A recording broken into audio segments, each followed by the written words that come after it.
મહેસાણામાં deputy CM Nitin પટેલે જાહેરાત કરી છે। સરકારે મહત્વની જાહેરાત કરી મેડિકલ કોલેજના અધ્યાપકો માટે એક સારા સમાચાર ગણી શકાય તો અધ્યાપકોને 7મા પગાર પંચનો લાભ આપવામાં આવશે। કૃષિ યુનિવર્સિટીના કર્મચારીઓને પણ આ લાભ મળશે। 1 એપ્રિલથી લાગુ થશે તો સાથે જ 7મા પગાર પંચનો લાભ રાજ્યની અનેક યુનિવર્સિટીના અધ્યાપકોને આપવામાં આવશે। તો એરિયર્સ અંગે અલગથી નિર્ણય પણ કરવામાં આવ્યો છે।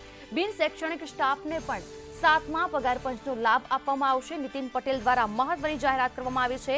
એસટી નિગમના કર્મીઓનું પ્રશ્નનું નિરાકરણ કરવામાં આવ્યું। ડેપ્યુટી સીએમ નીતિન પટેલે આ જાહેરાત કરી છે।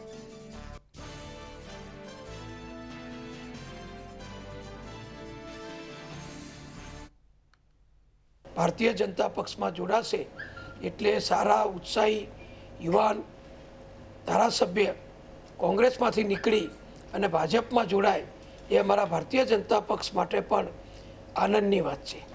જો અત્યારે કોઈ નિર્ણય કોઈએ કર્યો નથી, બધી ચર્ચાઓ છાપા ટીવીના માધ્યમથી અનેક જાતની ચાલી રહી છે।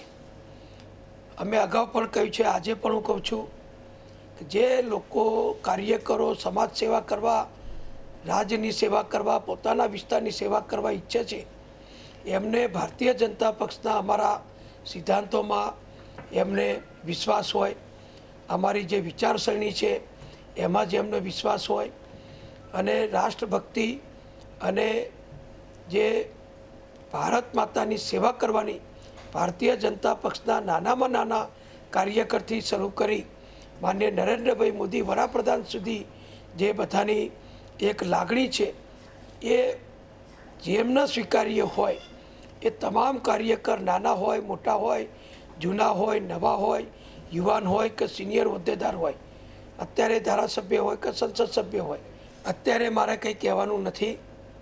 જ્યારે કોઈ નિર્ણય થશે, એની જાહેરાત થશે ત્યારે અમારે જે કહેવાનું હશે એ કહીશું। અત્યારે તો આ બધી ચર્ચાઓ છે, કોઈ પણ વ્યક્તિની ચર્ચા હોય પણ એ વ્યક્તિએ પોતે કોઈ નિર્ણય ના કર્યો હોય, એ વ્યક્તિએ પોતે કોઈ જાહેરાત જ્યાં સુધી અધિકૃત રીતે ન કરી હોય ત્યાં સુધી એના ઉપર ટિપ્પણી કરવી એ યોગ્ય જરૂરી નથી।